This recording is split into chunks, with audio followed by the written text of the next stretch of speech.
Hey guys, today I wanted to explain you some really special thing about 9-ball. It's kind of a insider trick that not many people know. It's mostly only the pros who knows how to do it. It's what we call pattern racking. So a lot of people think that just the rack is just about putting the balls randomly in 9-ball. That the only thing you gotta do is put the one on the top.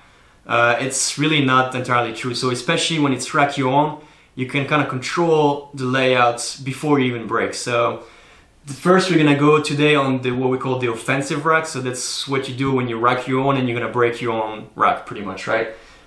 So offensive rack is the main goal is you try to have the low balls in that side of the table and the high balls in that side of the table. So that means you're gonna try to have 1, 2, 3 here, 4, 5 in the middle, and 6, 7 here, pretty much. So I'm gonna go in details into the rack here. So obviously the one's always on the top. Now the second ball, that is the 2 and the 5. So a lot of the time in tournaments, you're gonna be asked to not put the 2 in the second row for that purpose.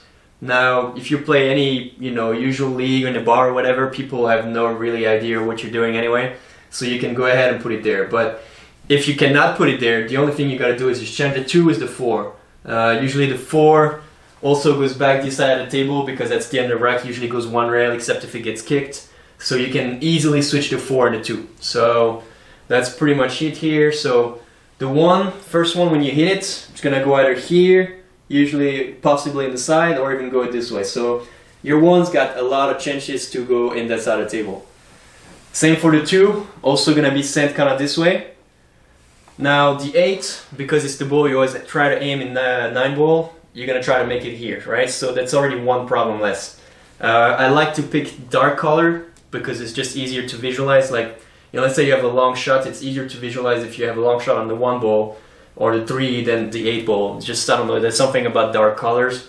So always try to put a ball that you don't like the color towards the wing here. So when you make the wing, the ball on the wing shot, you already have one problem less. So it could be the 6, the 7, or the 8 for me. I kind of go, in between. So like I say, first off you break, you hit the 1 that go here, or the side, stay in the side table. 8 goes there. Like I said, the 4's got good chances to go up table. Ideally it's better if it stops in the middle, but a lot of times it can go here. And if you get kicks, it's gonna stay down there, but it's not a big deal. Now the 7 and the 9, a lot of the time they're gonna stay kind of together. So usually you got the 9 here and the 7 somewhere around there. Obviously, it's better to put it there because, if you're on the last 2 shots and your 9-ball is here, you don't want to have your 7 there. It's like a long way to go back and forth, right? So it would be a little tough. So those balls you really can control. The 3 balls got also a lot of probability to go that side of the table. It depends also how hard you hit it. It also depends the case, of course. And yeah, that's pretty much it. So we're going to go ahead and give it a go and see where the ball lands and see if you got a good table after it.